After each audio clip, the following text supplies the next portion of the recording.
Hello mga pangga, so today, samahan nyo ko kasi isa sa pangarap ko ngayon ay matutupad na. Quick share lang mga pangga, dati kasi nung nasira yung pinakauna nating motor na si Baby Red, wala na talaga tayo magamit noon. Para sa akin, nakakalungkot lang kasi every time na may mag-invite sa akin na, Norme, rides tayo. Parang naiyak na lang ako kasi tinatanggihan ko sila kasi nga wala akong magamit na motor, wala akong panggas. Nakalungkot lang kasi nga yun lang talaga yung hilig ko, yung pagmumotor. That time kasi wala talaga akong panggastos na pang-ayos. Pero thankful lang kasi nga gumamit si Jad ng tao para matulungan ako.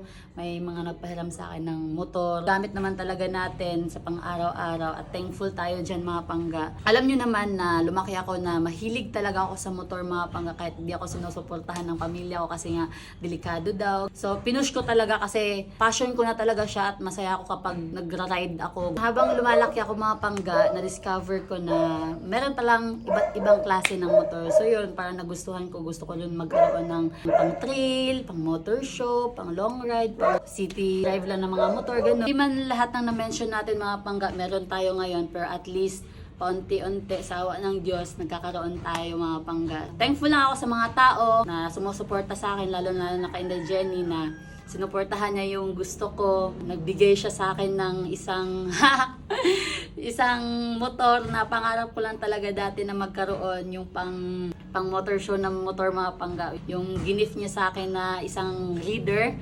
So yun, thank you Inday Jenny. Mga pangga, kung nakita niyo yung vlog natin sa pagtanggal sa mga pyesa-pyesa ng motor na yon, matagal na vlog na yon. So ngayon lang tayo na push na ipa-continue na ipagawa kasi nga nag-iipon din tayo ng pangpagawa, hindi kasi madali na magbuo ng motor kung wala kang budget. So ayun, samahan niyo ako na ipakita sa inyo yung mga process na paggawa, pagbuo ng motor na yon at hulaan niyo kung ano yung pangalan at kulay ng motor natin. Let's go!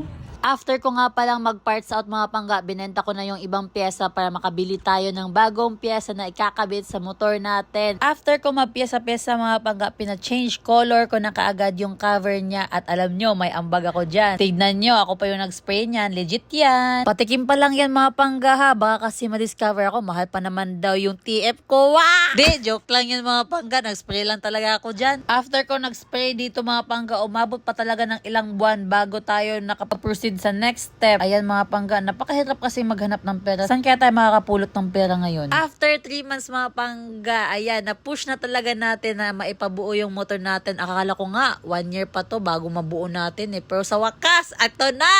Yung makina natin, mahal pa naman yan.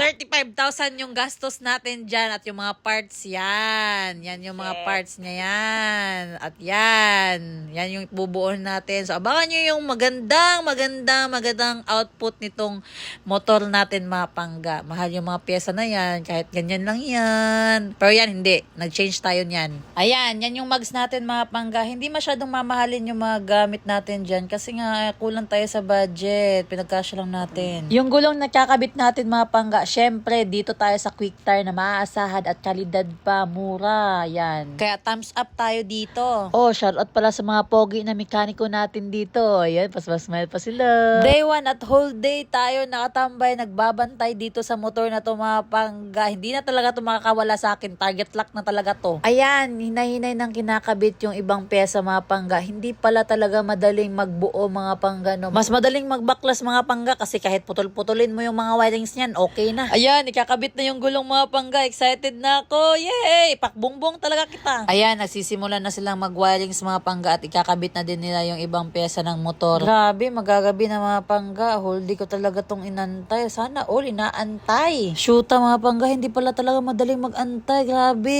antok na ako. Sana nga, nagdala na ako ng banig at kumot dito pa. Dito na ako matulog, sasamahan ko to eh. Kahit wala akong ginawa dito whole day mga pangga, napagod pa rin ako. Uy, hindi kaya madaling mag-antay mga pangga. Kaya abangan nyo na lang yung video natin bukas at i-share nyo tong video natin. Thank you for watching. Love, love!